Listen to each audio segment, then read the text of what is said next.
नमस्कार, आदाब, red mic दुनिया में आपका स्वागत है। आज हम फिर लेकर आए हैं आपके पास अपडेट ईरान इज़राइल कॉन्फ्लिक्ट का।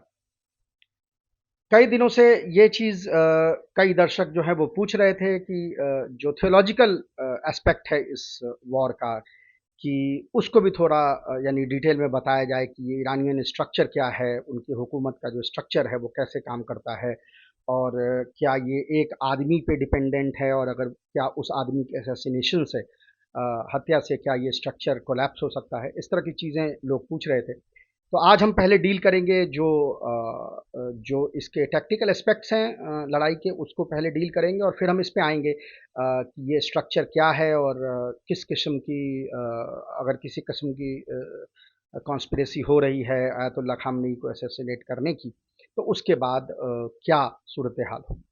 तो पहले बात करते हैं हम जो टैक्टिकल एस्पेक्ट है इस वॉर की। कल जो एक चीज़ देखने को मिली वो कि कुछ नए किस्म के मिसाइल जो हैं वो ईरान ने यूज़ किए इसराइल के ऊपर में। ये जो मिसाइल हैं इसमें मल्टीपल वॉरहेड्स होते हैं, यानी एक वॉरहेड जो है जब वो इम्पैक्ट से पहले मल्टीपल सब म्यूनिशन में टुकड़ों में बढ़ जाता है, यानी मल्टीपल बॉम्ब्स बन जाता है और उसको रोकना और भी मुश्किल हो जाता है। परसों या इनफैक्ट एक दिन पहले से ये देखा जा रहा है कि जो वॉली है मिसाइल्स का वो ईरान जो है वो कम मार रहा है, यानी वो अब एक बार में 10, 5, 4, 12, 20 मिसाइल्स मारता है, लेकिन जो पेनिट्रेशन लेवल है वो उसका काफ़ी ज़्यादा है। इजरायली जो एनालिस्ट हैं उनकी अपनी बात माने तो वो ये कह रहे थे कि आज से 2 दिन पहले तक वो 90% मिसाइल रोक पा रहे थे, अब वो नंबर घट के 7%, 60% जो है वो हो गया है। हालांकि ये नंबर एग्जेजरेटेड है। 2 दिन 3 दिन पहले तक करीब वो 70 से 80% मिसाइल, 70 से 75%, 80% मिसाइल रोक पा रहे थे। अब वो नंबर घट के 30 से 40% तक हो गई है, यानी 60% मिसाइल्स अब जो हैं वो अपने टारगेट को हिट कर रही है।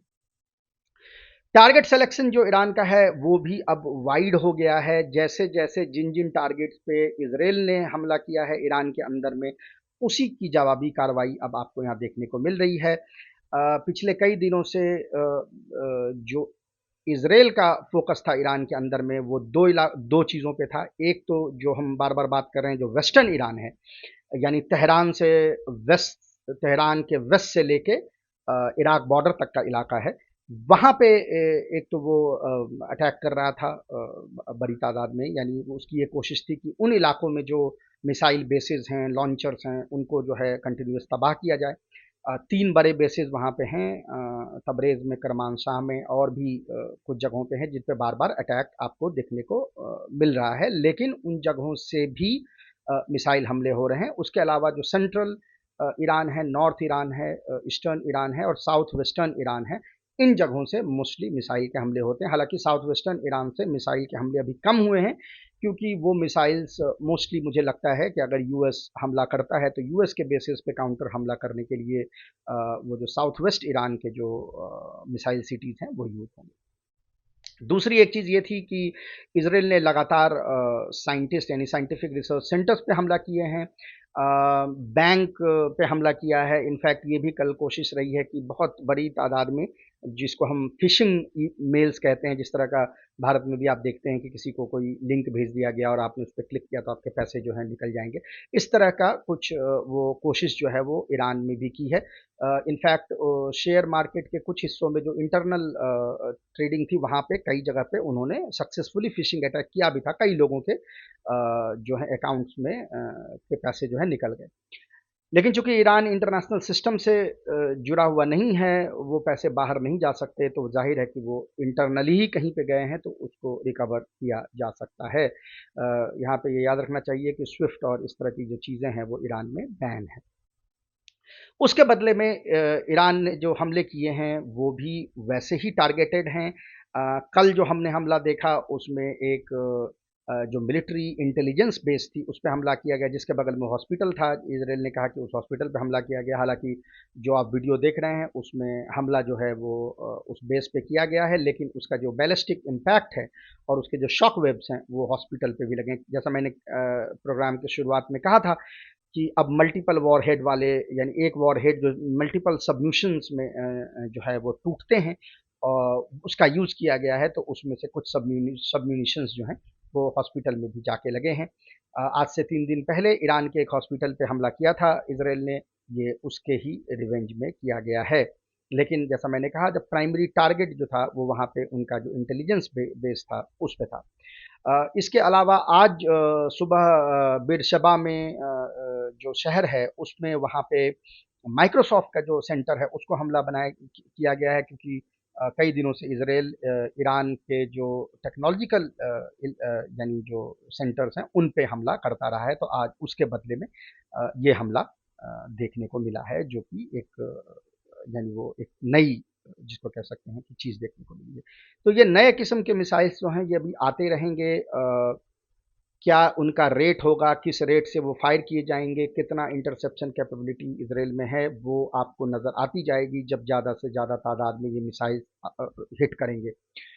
जैसे ही अब दिन आगे बढ़ेगा तो आपको और ड्रोन हमले जो हैं वो भी आपको ईरान से इसराइल की तरफ होते हुए ज़्यादा मिलेंगे।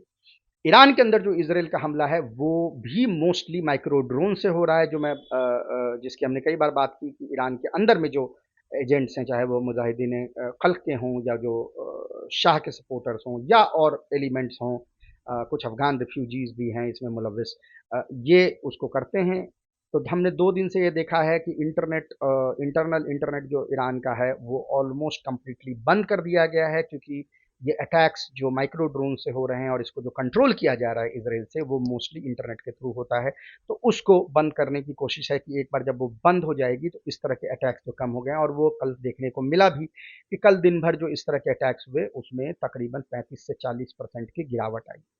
दरमियान में जो ईरानियन इंटेलिजेंस है और जो बासिज है वो ये भी कोशिश कर रहे हैं कि जहाँ पे ये ड्रोन्स बन रहे हैं या जहाँ पे इसे इनको लॉन्च किया जा रहा है उनको भी पकड़ा जाए। बड़ी तादाद में वो लोग भी गिरफ्तार हुए हैं, लेकिन ये हमला और जवाबी हमला एक दूसरे का एक पे चालू है। एक चीज़ जो यहाँ पे देखने को मिल रही है ये कि कल व्हाइट हाउस ने अपने प्रेस कॉन्फ्रेंस में जो उनकी स्पोक्स पर्सन है उसने कहा कि 2 हफ्ते बाद डोनाल्ड ट्रंप जो है इस पे अपना डिसीजन देंगे। हालांकि ये सबटरफ्यूज है इस तरह की चीज़।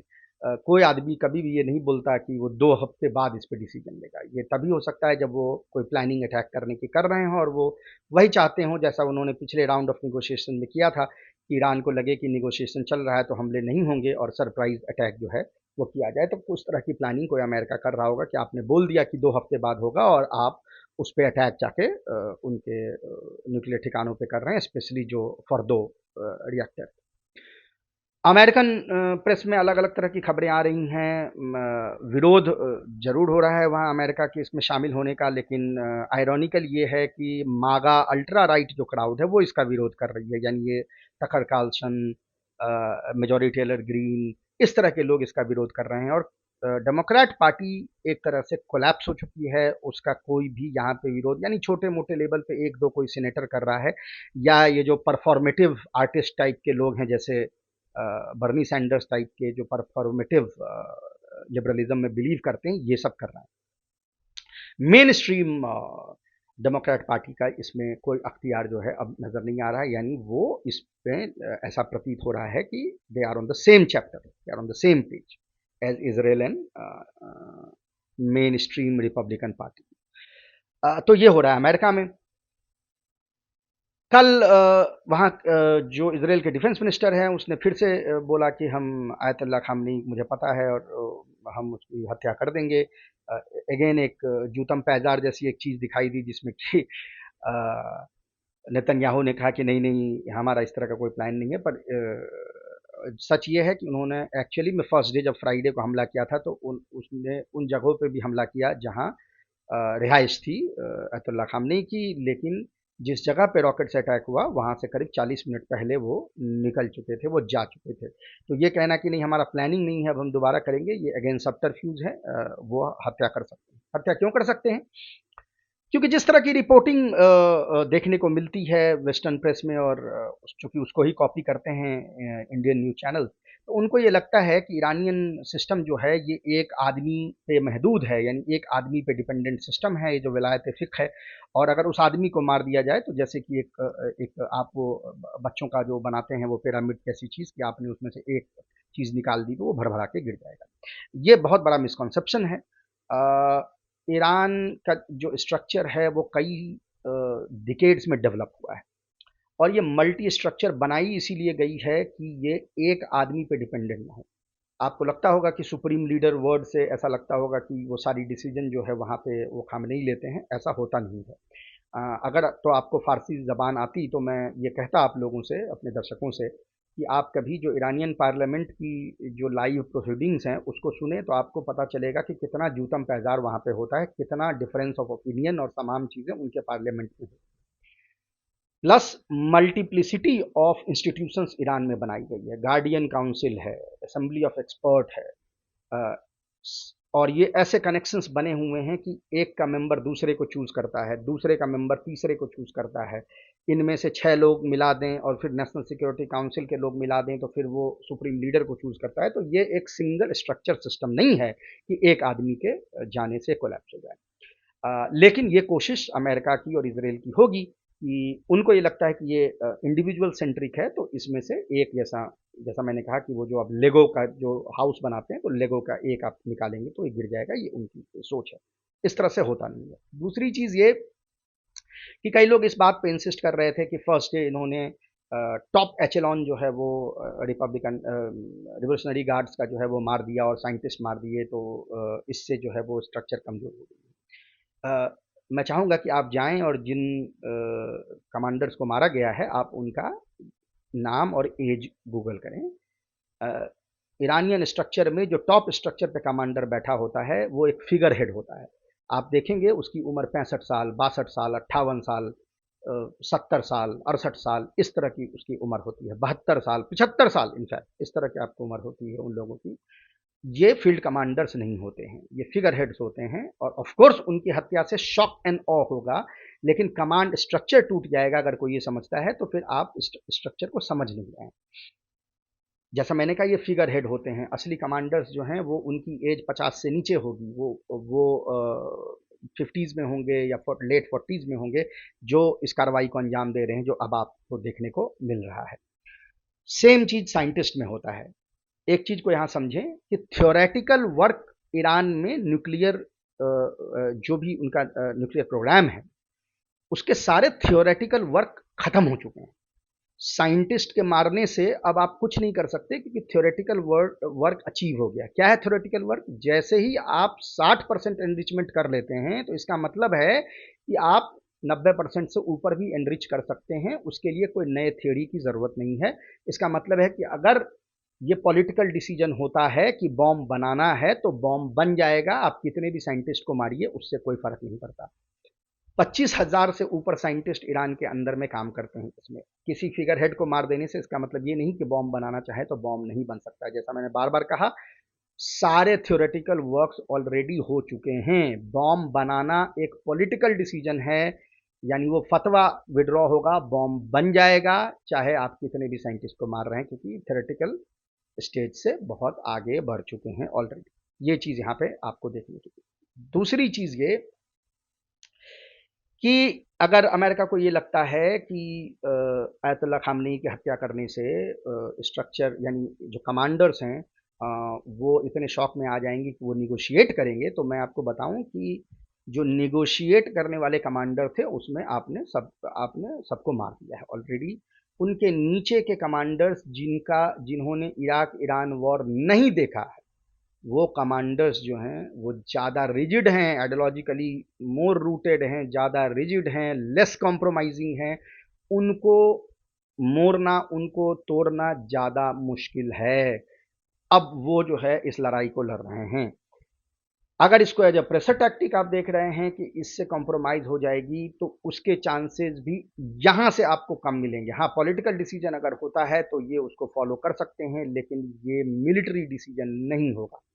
तो एक चीज़ यहाँ पे ये समझनी की है। दूसरी ये है कि इमरजेंसी प्लान्स ऑलरेडी बनाए जा चुके हैं कि अगर आयतुल्ला खामेनी की हत्या की जाती है तो ये पूरा जो निज़ाम है अभी वो रिवोल्यूशनरी गार्ड की एक जो कमिटी है उसके तरफ पास हो जाएगी, जब तक कि assembly of experts, guardian council और बाकी जो नेशनल सिक्योरिटी उनकी जो बॉडी है वो लोग एक नया आयतुल्ला यानी एक नया फिगर हेड जो है उसको नहीं चुन लेते हैं।